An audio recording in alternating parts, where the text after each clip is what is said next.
This is an instructional video for railing installation on landings and straight runs. Here are the tools you'll need for this project.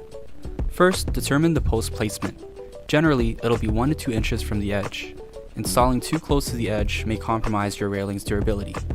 You'll want to make sure you're hitting the wood blocking underneath. Secure the first post and level it using shims, but keep the other post loose so that you can insert the top and bottom rails. Then measure post to post, cut the top and bottom rail, insert, and level the second post. Using the 1.5 inch self-tapping screws, fasten the top and bottom rails onto the post. Snap on the spacers for the bottom rail until you have one left. Now to get even spacing on both sides, mark where the spacers end, and slide it over to line it up with the bottom notch. This is so that the spacing will be equal on both sides. Take that measurement and divide it in half. This is now the measurement you'll need to cut the spacers at.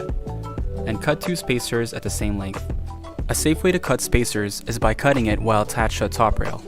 Slide the spacers on the bottom rail over and use the cut spacers as the starting pieces for the top and bottom. Insert the pickets and snap on the spacers for the top rail. Then hold the spacer against the rail and mark exactly where it ends and cut it to fit perfectly.